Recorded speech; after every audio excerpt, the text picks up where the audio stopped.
Hi guys, welcome back to another video, or your first video, I don't know. Welcome if you're new here. Welcome either way. This video is going to be a little bit niche. If you love statistics and pie charts and what have you, you are going to really like this video. If that's not your thing, see you in the next video, I guess. I love statistics. I love statistics video. I hate saying statistics.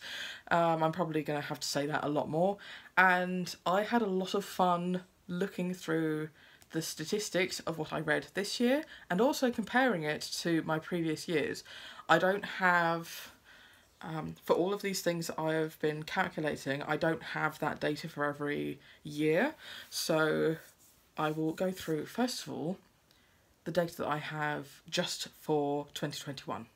So just to give you some very quick stats, I read far more novels than I did comics, which I kind of expect. I normally do that over the past couple of years. I think the first year on Goodreads, which is when I would have been able to tell how much I read per year, I read far more comics than I did novels, but I think that it was a very hectic year for me and it was just, comics are easier to consume, so fair. But this isn't very surprising. Also, it kills me a little bit to be using Excel graphs. Nothing against Excel, but I think that just because I'm fairly competent at coding, I didn't want to take that much time over making the graphics for this video, but the fact that these are made in Excel kind of kills me a little bit. But this is my first data point. My second one is also not that surprising, and that's that I read far more fiction than I did non-fiction. However, I think that this is probably the most non-fiction I've ever read over the past couple of years. I normally say that I don't like non-fiction, but I think that I've started to find the types of non-fiction that I do like.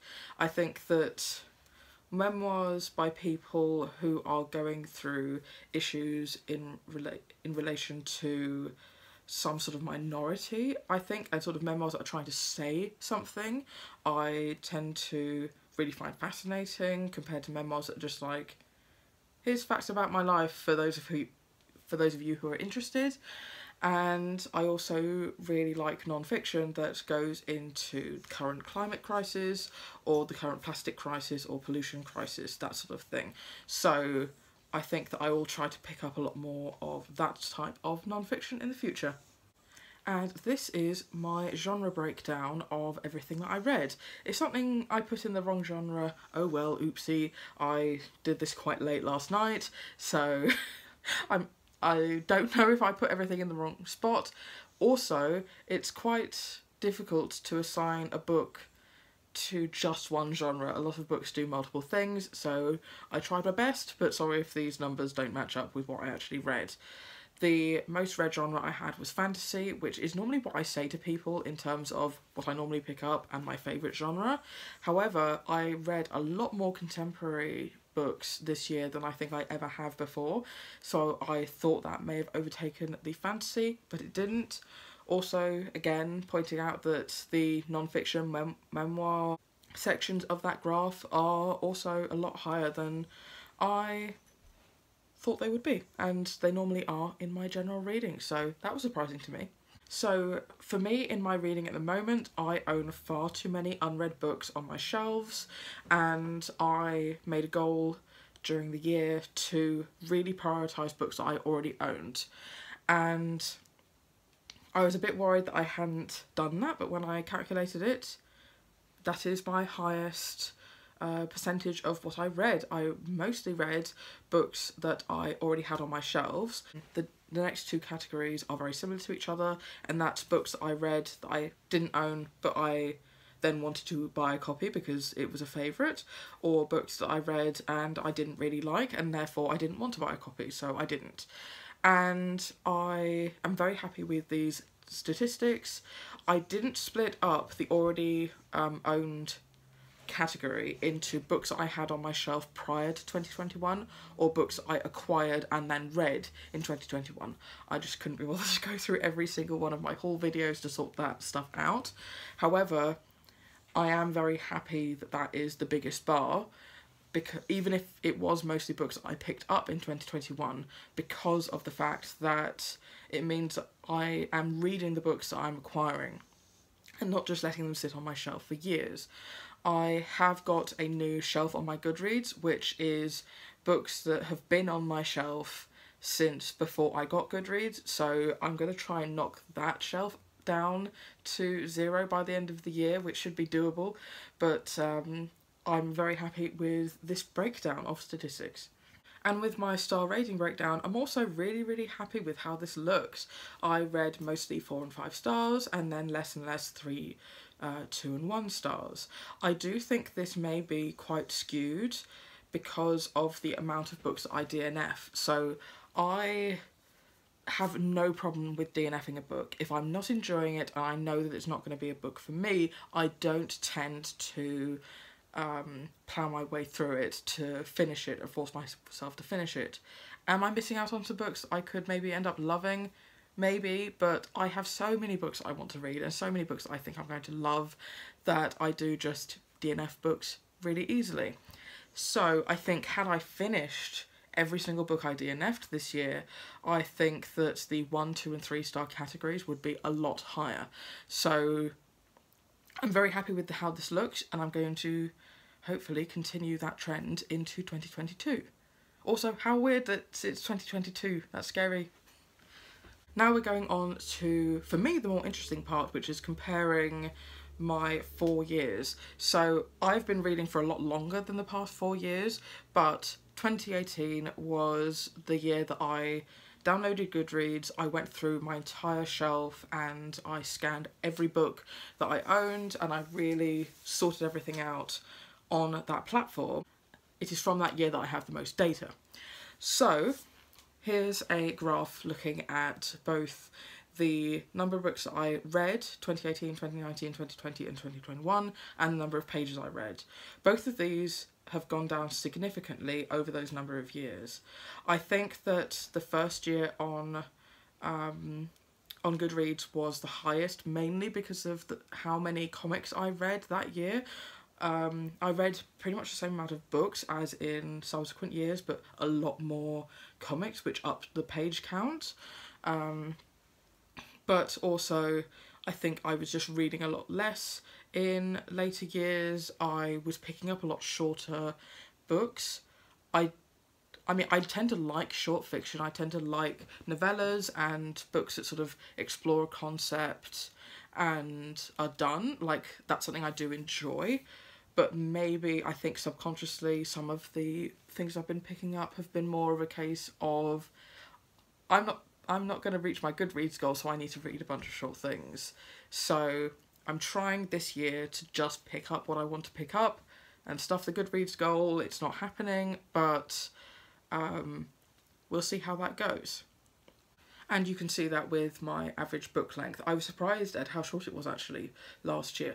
Also, I think another thing this year that will have brought that number down quite a bit is that I'm trying to read a lot more plays.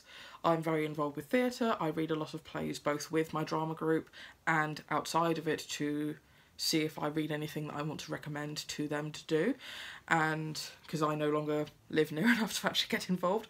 But plays tend to be incredibly short, so that could have brought down that number as well. So this next graph is my average rating over the past 4 years, and I'm pretty happy with this. It stayed about the 4-star mark. Like I showed in the previous graph, looking at the distribution of star ratings, it was very much concentrated around 4 and 5 stars, which I'm very happy with. It was the lowest it's been this past year, but maybe that means that I'm reading more outside my comfort zone, but also it was only down by like a 0.1, so I'm not that worried. I'm quite happy with where it is, and hopefully I continue to read books that I love. The next graph is looking at sort of the types of books that I'm reading over the 4 years, and what I found was really interesting is the number of books that I tend to be reading tend to be around the same. I had a few lower in 2020, but the number of comics that I read tends to vary wildly, and I think that is what is driving the changes in my page count as well as picking up a lot more short books more recently, and also the number of books I DNF tends to stay about the same. So I thought this was interesting. And the last stat, which I personally find really interesting, and I only actually have data from last year and not the year before that, but the year before that, because I was not before Goodreads, but alongside first starting Goodreads, I was still keeping a reading log, like physically, and in that reading log I was keeping track of how many books I hauled versus how many books I unhauled per month. And the next year I basically gave up on the physical sort of journal type reading log and just started using Goodreads, but it meant that I wasn't keeping track of how many books I was hauling versus unhauling.